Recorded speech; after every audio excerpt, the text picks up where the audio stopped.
Mga kapatid, nagbabalik po kami dito sa Provident Village na may Marikina. Meron tayong tinatry na i-rescue kasi natatangay siya ng current. Kuya! Kapit ka lang!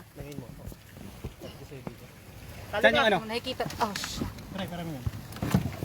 Tali mo sa si ano? Up, up! Okay. So, bumaba na yung isang rescuer natin, mga kapatid. Kasi Guys, tali. try natin i-rescue yung isang mama na nadadala siya ng current eh. Malakas kasi yung current nitong baha. Lagpas tao na yung tubig dito sa may Provident Village.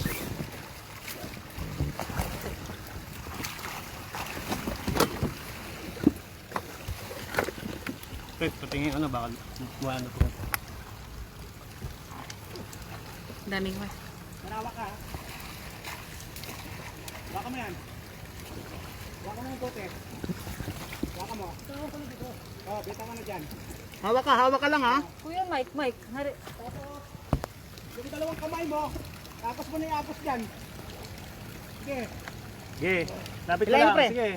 Lay mo, Nek. Ay, Tan. Lay mo. Yun. So, tinatry na ma-rescue to si Kuya kasi nadadala siya ng current ng baha, ano? Yan. So, at least nahila siya.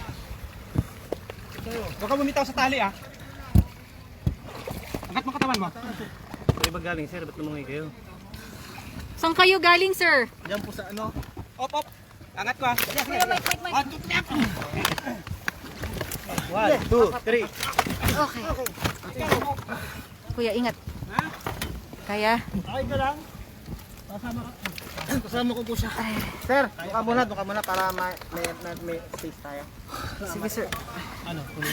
Kaya? Kuya, saan ka ba nang galing? Diyan po sa may Paris po. Paris Street yan. Sa Provident. Sa Opo, malabas na po kami. Teka lang, Kuya, sandali. Sir, sorry ah. Thank you lang, sir. Thank you. Okay. Kuya, saan kayo nang galing? Diyan po sa Paris Street po. Dito sa loob ng Provident. Ano pong nangyari? Ba't kayo lumalangoy? Ano po kasi naabutan po kami ng ano eh.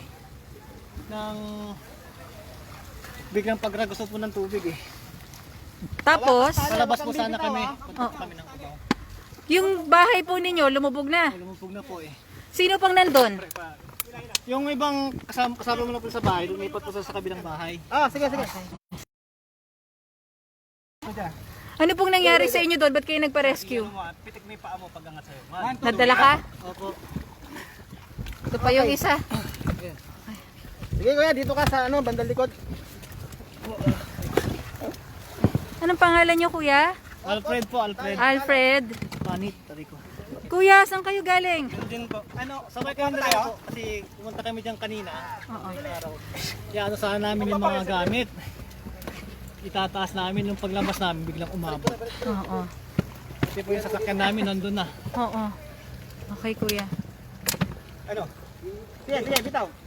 So, please na-rescue Kailangan ba na mas malaking bangka ka? rescue si kuya dito, Kuya Alfred, no? Tinatry pa nila i-save sana yung gamit nila pero wala na talaga. Kung nakikita niyo naman. Gaano kalalim yung tubig? Malalim pa po, lagpas. Mahalos yung sa sinulungan namin kanina. Yung first floor, maabot yung second floor. So, lagpas tao na Oo, talaga. lagpas tao na po. Tatangayin tayo papunta doon.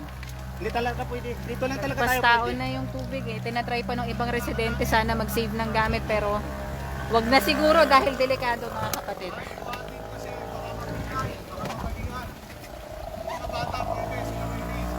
Ilan pa ba? So, may tinatry tayong i-rescue dito na mag-anak. Hindi alam kung paano idadaan eh. Balikan siguro lang namin, sir. Wala tayong social distancing pag ano tayo, sir eh. Kaya pa natin kumuha siguro ng iba. Mga bata po ba? Mga kapatid, babalik po muli kami ha. Maya-maya lamang po para sa update. Tatry lang po muna natin ayusin tong pagre-rescue dito ng Rescue 5 dito sa loob ng Provident Village na Marikina. Ingat din po kayong lahat.